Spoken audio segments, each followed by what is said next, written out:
क्या आपके साथ ऐसा होता है कि ट्रेडिंग करते वक्त कभी कभी आपका सिस्टम काम नहीं कर रहा होता और लगातार लॉस होने लगता है।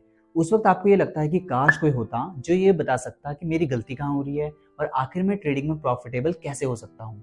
इसी सवाल का जवाब लेके मैं आज आया हूँ इस वीडियो में एक बुक के साथ जिसका नाम है द डिसिप्लिन ट्रेडर और जिसे लिखा है मार्क डोगलस ने। तो मार्क डोगलस वो ऑथर हैं जिन्होंने trading in the zone book लिखी है और वो कहते हैं कि ट्रेडिंग में सक्सेस पाने के लिए सिर्फ 3 चीजें चाहिए: मेंटल डिसिप्लिन, इमोशनल कंट्रोल और सेल्फ ट्रस्ट।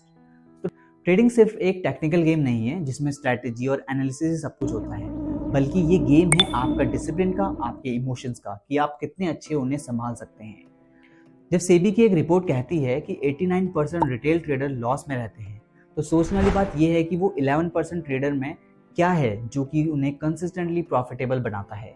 तो मार्क डगलस भी कहते हैं कि अगर आपको ट्रेडिंग में सफल होना है तो सबसे पहले आप अपनी ये सोच हटा लीजिए कि इस ट्रेडिंग फील्ड से बहुत जल्दी पैसा कमाया जा सकता है।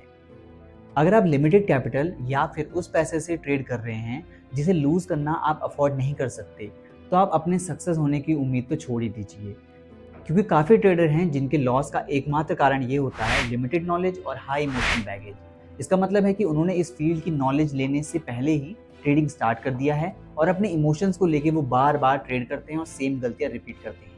और इन दोनों प्रॉब्लम का सॉल्यूशन आपको मिलेगा भगवद गीता के एक श्लोक में। वो श्लोक है अशंशयम महाबाहो मनो दुर्निग्रहम चलम अभ्यासेन तो कौन्तेय वैराग्येण च ग्राह्यते। यहाँ अर्जुन को भगवान कृष्ण यही सीख दे रहे हैं कि प्रैक्टिस और वैराग्य से ही होगा। इसका मतलब ये है कि आपको ट्रेड की प्रैक्टिस करनी है और प्रॉफिट या लॉस के डिटैचमेंट से, यानी कि उस इमोशन से कि मेरे को प्रॉफिट होगा या फिर लॉस होगा, उस डिटैचमेंट से आपको सिर्फ स्ट्रैटेजी को फॉलो करना है। अगर आप ऑप्शन ट्रेडिंग सीखना चाहते हो तो मैंने एक छोटा सा कोर्स बनाया है जो कि बिल्कुल फ्री है, आप उसे देख सकते हैं। डिस्क्रिप्शन में जाके आप लिंक देख सकते हैं और आप उसमें रिव्यू जरूर कीजिएगा कि आपको वो कैसा लगा। और जो भी सवाल हो आप कमेंट सेक्शन में पूछ सकते हैं या फिर आप डीएम भी कर सकते हैं। तो चलिए चलते हैं इस बुक के लेसन नंबर 1 जो कि है new thinking methodology in trading. कभी आपने देखा होगा कि लोग बिना डर के जलते कोयलों पर चल जाते हैं, पर अगर मैं आप किसी आम इंसान से या फिर आपसे ही कहूँ कि क्या आप ऐसा कर पाएंगे, तो आप कहेंगे शायद नहीं, क्योंकि कोई भी नहीं कर पाएगा। क्यों? क्योंकि आपके पास वो माइंडसेट और ट्रेनिंग नहीं है। तो ट्रेडिंग में भी कुछ ऐसा ही होता है। एक नया ट्रेडर जो कि शायद कॉलेज से निकला हो या फिर अपनी 9 to 5 जॉब छोड़ी है, जहाँ पे काम जो है फिक्स है, होमवर्क दे रखा है, आपको पता है कि क्या काम करना है, अब वो ये सोच लेके ट्रेडिंग फ्लोर में आएगा, तो ट्रेडिंग में ये अप्रोच काम नहीं करती। मार्केट जो है अनप्रिडिक्टेबल होती है और यहाँ पे 9 to 5 जैसा कुछ भी फिक्स नहीं होता।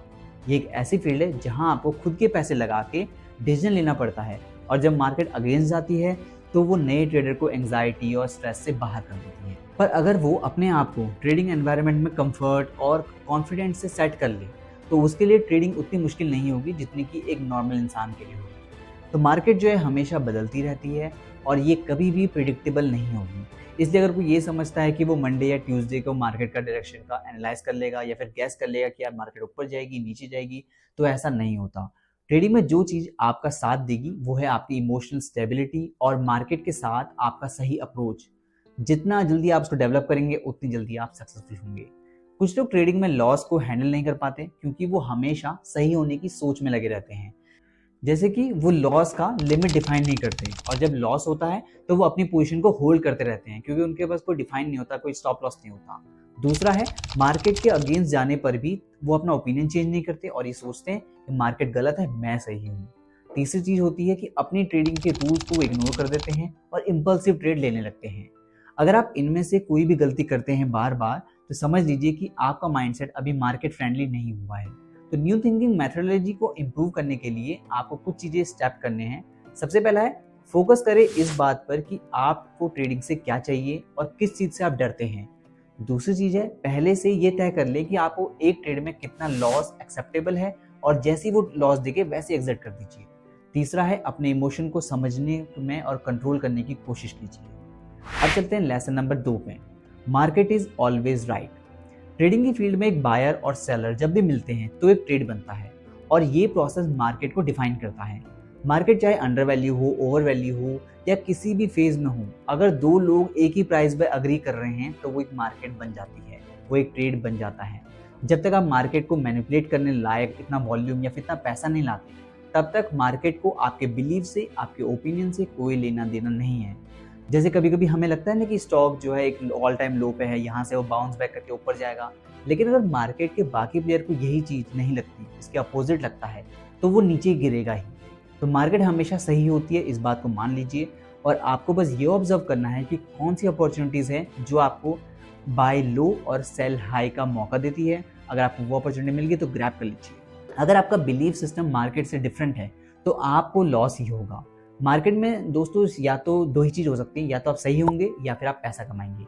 अब आप पे डिपेंड करता है कि आप क्या चूज़ करते हैं।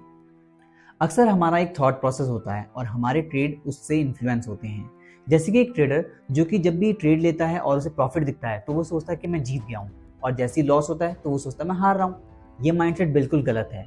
ट्रेड में एग्जिट लेते वक्त आपको प्रॉफिट लॉस से ज़्यादा इस बात पर फोकस करना चाहिए कि क्या आपने अपने ट्रेडिंग रूल्स को फॉलो किया, क्या आपने कोई रूल तो नहीं तोड़ा। तो मार्केट को एक नदी की समझिए जो कि अपने एक डायरेक्शन बदल सकती है। तो जब तक आपके पास कुछ सॉलिड रूल्स नहीं होंगे तब तक आप उस नदी में बहते चले जाएंगे। अब चलते हैं lesson number 3, becoming a successful trader. तो एक सक्सेसफुल ट्रेडर बनने के लिए सबसे पहले आपको ये समझना होगा कि हम ट्रेड लेते क्यों आए थे। हम ट्रेडिंग में पैसे कमाने के लिए आते हैं, सभी इसीलिए आते हैं।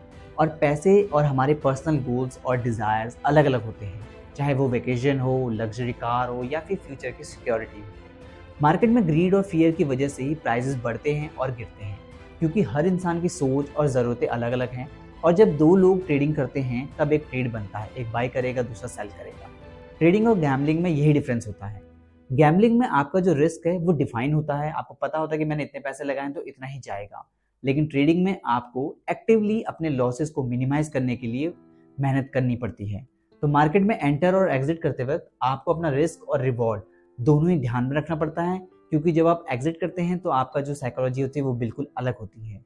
एक ट्रेड का अपॉर्चुनिटी पहचानने के लिए डिसिप्लिन ट्रेडिंग अप्रोच और पास्ट की गलतियों से सीखना बहुत ही ज़रूरी है। जब आप डिसिप्लिन अप्रोच फॉलो करते हैं तो आपके अंदर सेल्फ ट्रस्ट डेवलप होता है, जो कि आपके अंदर जो इमोशंस होते हैं ग्रीड और फियर, उसको कंट्रोल करने में मदद करता है। अक्सर ट्रेडर ट्रेड को एनालाइज तो कर लेते हैं लेकिन उसको एग्जीक्यूट नहीं करते।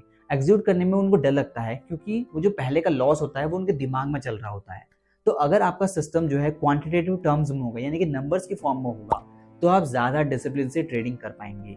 जैसे कि अगर आप सपोर्ट और रेजिस्टेंस पर ट्रेड करते हैं तो आप कुछ परसेंटेज रख सकते हैं कि इस पे मैंने इतने परसेंटेज तोड़ने पे या इतने परसेंटेज ऊपर जाने में तब मैं ट्रेड करूंगा।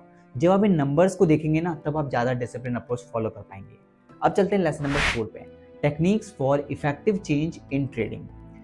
अगर आप अपने ट्रेडिंग में इंप्रूवमेंट लाना चाहते हैं तो आपको अपने बिलीफ सिस्टम में बदलाव करना पड़ेगा, क्योंकि बिलीफ सिस्टम ही हमारे थॉट से बनता है। तो सबसे पहले आपको अपने थॉट्स को समझना बहुत ज़रूरी है। जब आप अपने थॉट्स को समझ जाएंगे तो आपका बिलीफ सिस्टम भी आपके समझ में आ जाएगा। तो एक छोटी सी एक्सरसाइज कर लेते हैं जिसे हम कहेंगे सेल्फ अवेयरनेस एक्सरसाइज। ठीक है, तो सबसे पहले अपने बिलीफ सिस्टम को समझने के लिए एक छोटी सी एक्सरसाइज कीजिए। एक टाइमर उठाइए, घड़ी 10 मिनट का उसमें टाइमर लगाइए और उसमें कुछ कागज़ में स्टेटमेंट लिखिए, जैसे कि आई एम, यानी कि मैं हूँ। आपको ऐसे शुरू करना है, अपने बारे में कुछ चीज़ें लिखनी है, जैसे कि आपको क्या पसंद है, मैं कैसा हूँ, मेरे को क्या अच्छा लगता है, क्या बुरा लगता है, ये सब चीज़ें आप लिख दीजिए। ठीक है, जो भी आपके माइंड में आता है आपको जल्दी जल्दी लिखना है। ठीक है, ज़्यादा सोचना नहीं है, ज़्यादा समझना नहीं है। 10 मिनट का टाइमर है, आपको फटक से लिख लेना है। तीसरा पॉइंट है, आपको ये करना है कि 10 मिनट के बाद आपको जो अपनी लिस्ट में फैक्चुअल चीज़ें हैं, स्टेटमेंट है, जैसे कि आपने अगर लिखा हो आई एम अ मैन या फिर I have brown eyes, brown air, तो ये सब आपको हटा लेना है क्योंकि फैक्ट की बात है। अब इसके बाद आपको इन सबको काट के जो स्टेटमेंट बचेंगी वो आपका बिलीफ सिस्टम होगा। हो सकता है आपने लिखा हो I have to win, I am a winner, I am a loser, I am deserving या आई एम गिल्टी। ऐसा जो भी आपने लिखा है वो आपके बिलीफ सिस्टम को दर्शाएगा। इस एक्सरसाइज से आपको अपने हिडन बिलीफ और इनसे जुड़ी अजम्पशन का पता चलेगा। इसके अलावा आप ये भी कर सकते हैं कि अपने बिलीफ्स की जानने के लिए आप सवाल भी पूछ सकते हैं, जैसे कि कुछ सवाल। सबसे पहला कि मुझे गिल्ट कब फील होता है और क्यों होता है। दूसरा सवाल है ऐसे कौन सी सिचुएशन है जिसमें मुझे गिल्ट नहीं फील होगा भले ही दूसरे लोग मुझे गलत समझें। तीसरा सवाल है कि क्या मैंने अपने जो गिल्ट के स्टैंडर्ड हैं या फिर और कोई एरियाज में भी मैं इन्हें अप्लाई कर सकता हूँ।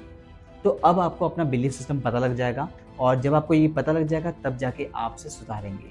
अब बात करते हैं मार्केट बिहेवियर के एनालिसिस की। तो मार्केट का प्राइस एक्शन को समझने के लिए कुछ सवाल पूछना ज़रूरी है। अगर आपको इन सवालों के जवाब मिल गए तो आप प्राइस एक्शन के मास्टर बन जाएंगे। तो सबसे पहला सवाल है कि कैसा प्राइस एक्शन बायर्स के बिलीफ को सस्टेन करेगा, यानी कि बायर्स वहाँ पे आ जाएंगे। दूसरा है कब और किस सिचुएशन में सेलर्स जो है एक्टिव हो जाएंगे यानी फोर्स में आ जाएंगे। तीसरा सवाल है कि पुराने बायर्स कब अपने प्रॉफिट को बुक कर सकते हैं या फिर जो पुराने सेलर हैं वो कब अपनी पोजीशन से बाहर निकल सकते हैं। और चौथी चीज़ है, ऐसे कौन से फैक्टर होंगे जो बायर्स का कॉन्फिडेंस तोड़ देंगे यानी कि स्टॉप लॉस हंट कर देंगे, या फिर जो नए बायर्स हैं उनको एक्टिव कर देंगे यानी कि नया बायर जो है उसमें बाय करना शुरू कर देगा। अगर आप ये सवाल जान लेंगे तो आपने ट्रेडिंग का जो प्रिंसिपल है, कोर है, वो सीख लिया है। तो दोस्तों ये सब जानने के बाद एक बार थोड़ा सा समराइज कर देते हैं। तो हमने देखा था द डिसिप्लिन ट्रेडर बुक की समरी, जिसे लिखा है मार्क डोगलस, जिन्होंने ट्रेडिंग इन द जोन की बुक लिखी। तो आपको अपने ट्रेडिंग इंप्रूव करने के लिए कुछ छोटी छोटी चीज़ों का ध्यान रखना है और कुछ चीज़ें फॉलो करनी है। एक बार स्टेप बाय स्टेप देख लेते हैं। सबसे पहला है सेल्फ डिसिप्लिन। ट्रेडिंग में सेल्फ डिसिप्लिन का मतलब है अपने गोल्स पर फोकस रहना और इम्पल्सिस को कंट्रोल में रखना, यानी कि ग्रीड और फियर के चलते कोई भी ट्रेड नहीं लेना। दूसरा अडेप्टेशन, मार्केट के बिहेवियर के साथ अपना माइंडसेट, बिहेवियर और जो भी आपकी स्ट्रैटेजी है उनको अडेप्ट करते रहना। तीसरा है रिस्पॉन्सिबिलिटी, अपने एक्शंस और आउटकम, जो भी आपके प्रॉफिट हो रहे हैं, लॉस हो रहे हैं, उसकी खुद जिम्मेदारी रखना और लॉसेस को इम्प्रूव करने की कोशिश करना। चौथा फियर और सेल्फ ट्रस्ट, फियर हमें बार बार वही मिस्टेक रिपीट करवाता है, पर कंसिस्टेंट रूल फॉलोइंग और सेल्फ ट्रस्ट के साथ आप फियर को आराम से कंट्रोल कर सकते हैं। पांचवी चीज है मार्केट बिहेवियर को समझना। मार्केट का पैटर्न और बिहेवियर समझने के लिए आपको सेल्फ ट्रस्ट चाहिए, लर्निंग चाहिए और आपको थोड़ी सी नॉलेज चाहिए। तो इसके लिए आपको ऐसी वीडियोस देखनी पड़ेंगी। छठी चीज है अवॉइडिंग शॉर्टकट। ट्रेडिंग में जल्दी पैसा कमाने की स्कीम नहीं होती, कोई लक्ष्मी चिट फंड नहीं है कि आपका 25 दिन में पैसा डबल हो रहा है। ठीक है, तो रूल्स को फॉलो करना पड़ता है, आपको रिस्क रिवॉर्ड देखना पड़ता है। और सातवां और मोस्ट इंपॉर्टेंट है इवोल्यूशन ऑफ रूल। जैसे जैसे मार्केट चेंज होगी, जैसे जैसे नए नए प्लेयर आएंगे, बेसिक सेम रहेगा, लेकिन मार्केट के रूल्स, आपके ट्रेडिंग स्ट्रैटेजी के रूल्स आपको चेंज करने ही पड़ेंगे। तो दोस्तों अगर हम मार्क डॉगलस के वर्ड में देखें, इस बुक का समराइज एक निचोड़ देखें, तो ट्रेडिंग के साथ साथ आपको खुद को भी डिसिप्लिन और रिस्पॉन्सिबल बनाना पड़ेगा। जब आप ये सीख जाएंगे, अपने लॉसेस की रिस्पॉन्सिबिलिटी लेंगे और जो आपने रूल्स फॉलो किए उनको डिसिप्लिन के साथ, बिल्कुल शिद्दत के साथ फॉलो करेंगे, तब जाके आप ट्रेडिंग में सक्सेसफुल हो पाएंगे। तो दोस्तों अगर आपको और सीखना है तो आप ऑप्शन ट्रेडिंग का जो कोर्स है, डिस्क्रिप्शन में लिंक है, आप उसमें देख सकते हैं और जो भी सवाल आप पूछ सकते हैं। वीडियो अच्छी लगे तो लाइक कीजिए और कमेंट कीजिए।